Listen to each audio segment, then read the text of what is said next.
Welcome back to Lisa's Family Table. Oh, Russell, how are you? I am doing great. What lovely steaks you've got here. Wow. These are date night steaks, right? Oh, they are. They are. They're big enough for two people for sure. And you get the best of both worlds. You get the filet and you get also the New York strip. Yeah. Now, I always call this a date night steak because these are porterhouse steaks. They come from the short loin, the top middle of the cow. They're very similar to the T-bone. A lot of people think they're the same as the T-bone, but they are different. Much like the T-bone, you have the bone in the middle and across the top, hence the T-bone. The difference between a T-bone and a porterhouse is the size of the fillet. So for it to be a T-bone, you have about 1/4 inch from the bone to the fillet. So if it doesn't have more than 1/4 inch, it's just a bone-in New York strip. And then you have to be greater than, I think it's like 1 inch or 1.25 inches or something like that. I'll have to look up the exact number, but the fillet has to be bigger for it to be a porterhouse. The opportunity for us, and the reason I like the idea of smoking first, is because the New York strip, even though it is a tender cut of meat, is not nearly as tender as the fillet. So you want to be careful not to overcook either steak, and typically you would cook a fillet differently than a New York strip. So by taking that extra time to smoke it and then doing a hot and fast, we'll preserve the integrity of both cuts of the steak. I'm going to season it with my LSR, the Lisa Steak Rub. We're just going to put a little coating of olive oil on it just so that the rub adheres to it.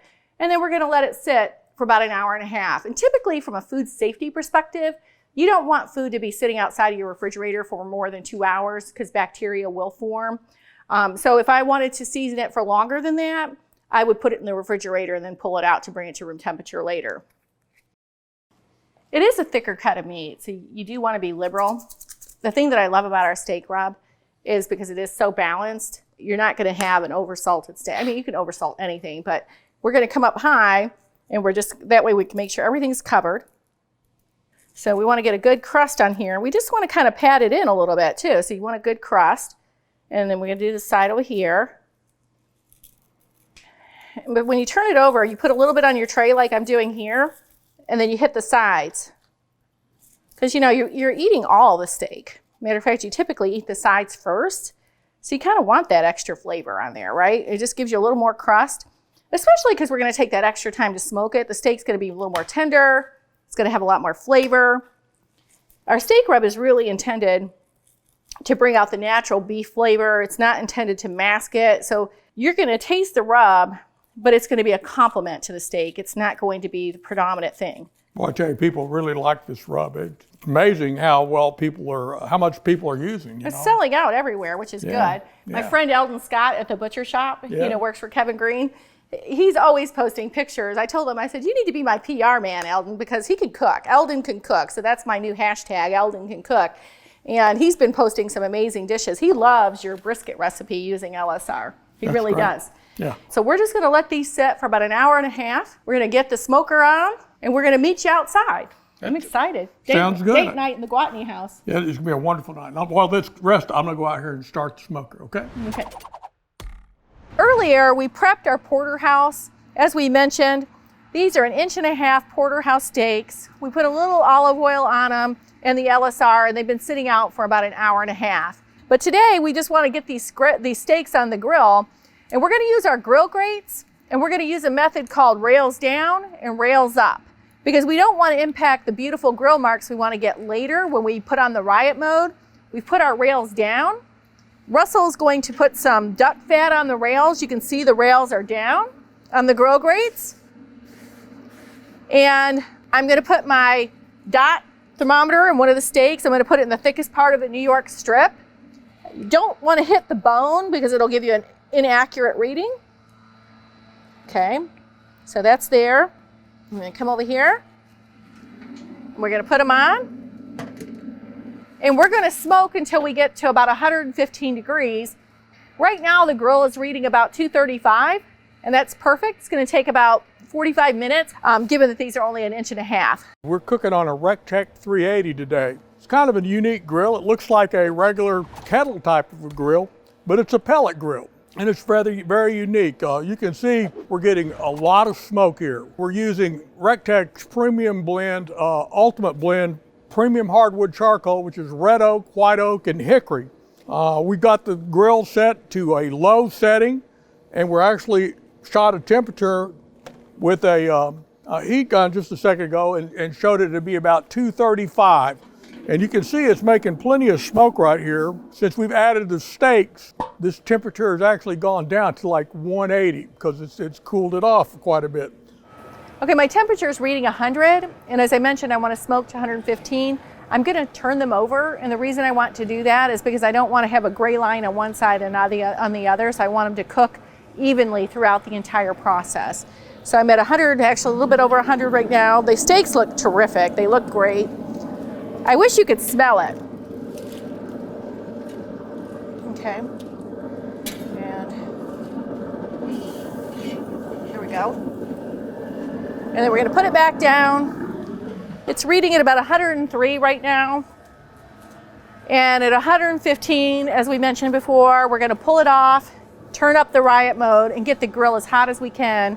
We're also, before we turn on the riot mode, we're going to turn the rails up so we can get those beautiful grill marks. So we're at 115. Let's go ahead and pull that off. We'll pull this out. Okay.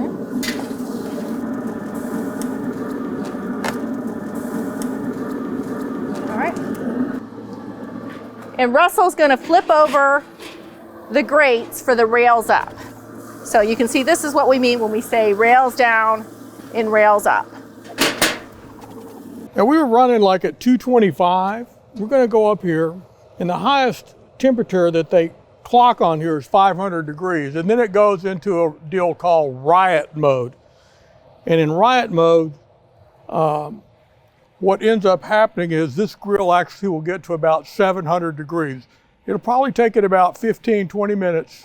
Let's see how long it takes and how high we get it. So as I start to finish this porterhouse and I bring them off the grill, once I've done the searing using the riot mode, I've made a compound butter. And all a compound butter is it's just taking butter and adding some additional flavor components to it.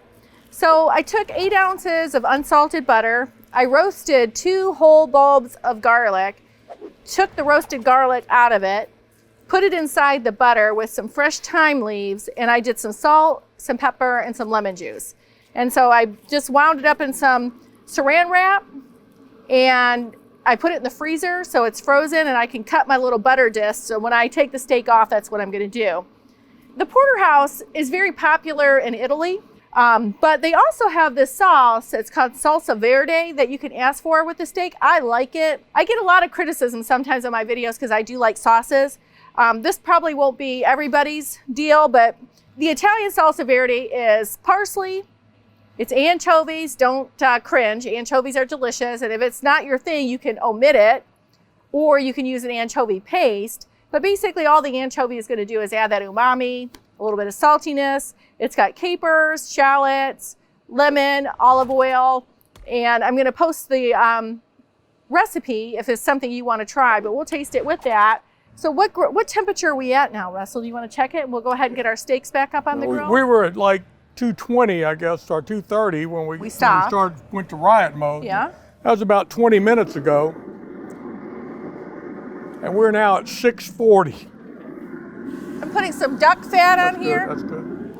And this is a product you can buy at Grill Grates or Sweet Swine of Mine or any reputable barbecue store, Memphis Barbecue Supply. I like it because duck fat has a very high smoke point on it. So when you're cooking at these temperatures, you have to be careful with what you put on the grill because, you know, if it burns, it's going to make your steak or whatever you're grilling bitter. Let me get the timer. Okay. Put it at 10 and 2. You can hear that searing. I've started my timer. Yeah, started. Did. And what we're doing is we're doing 4 turns, and we're going to do a crosshatch. So we're going to put it at 10 and 2. Just remember your driving lessons, 10 and 2. And at the 10 o'clock, we're going to rotate it. Some people like to do the horizontal, the 90 degrees. Create your crosshatches any way you want to create them. So we're going to do 1 turn, 2nd turn, then we're going to flip it over and repeat it. And I've seen some people that'll do 1 crosshatch on the other side, turn it over, do it, and then do it that way. I like to do both on one side and then flip it. The grill marks are not going to be like they are if you were cooking a ribeye here, because you got a hard bone right in the middle of it. Yeah. So it's not going to get all the way down there. But I think we're going to still get some good grill marks. I'm interested in seeing what that's going to turn out like. The time we started to where we are now, almost wrapping up, we're about 46 minutes into it.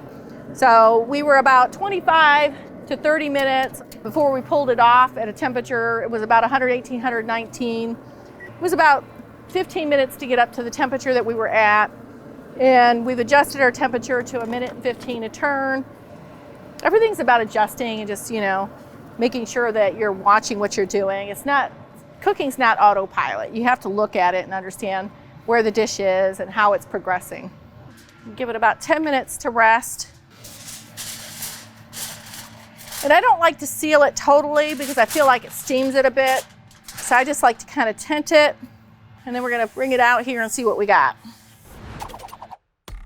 Well, it was difficult to get the grill marks on there today because the bone is thicker than the meat. Yeah, I agree. As I mentioned earlier, you've got 2 steaks on here. So when you go to cut it, you want to go ahead and deal with both the steaks. So you cut the fillet off. Okay, you're trying to cut along the bone. That's what you want to do. Cut along the bone. Okay. And then you're just feeling for the bone here so you know where it's at. I'll just eat the bone. I know. Okay, so this one also has a little bit of a fat cap on it here, so I'm going to deal with that. I'm going to cut it off because you don't really want to eat that. Put that over there. And you want to cut against the grain, a little bit against the bias. I think this is cooked perfectly. It's a good medium rare. I'm interested in what the tenderloin looks like. And then here's the tenderloin. And I'm going to show you how I want to plate this. You see the tenderloin's a little bit more done. It's more of a medium, I would say, but still great. So the way that I really like to plate the steak is I cut the New York strip off and I cut the fillet, then I cut them against the grain, and then I like to put it together back on the plate. And this would be served beautifully with some asparagus, some roasted potatoes. You could put some of the green sauce on the plate to give a pop-up color to it. I'll put it on the side. Not everybody always likes that. But it really is the perfect date night steak. You could serve some shrimp cocktail with this, a beautiful glass of wine. This is the perfect steak for a date night, in my opinion, because it's definitely a 2-person steak. So Russell, do you want to come over and try the steak? Yeah, I do. Here we go. And let me get a plate for me because I'm going to try mine with my sauce. And I know you're not. So you got the filet, you got the New York. Which side are you going to go for? I'm going to go over this side with 1 piece. Mm-hmm. And I'm going to do that. And I'm going to cut it in half. Rock and roll. Okay. Ding, ding.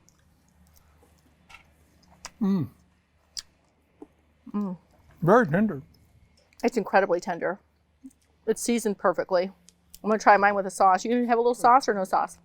I'm going to have this, I'm going to have a piece of this filet real quick. I think the sauce makes it. I like the herbaceousness of it. Wow. I know it's not everybody's thing. Strip's never as tender as the filet. This filet is really tender. I'm dying to hear your opinion of the sauce. I like the sauce, but I just like steak. You like steak. I think that's why I like our rub so well too, because it complements the steak.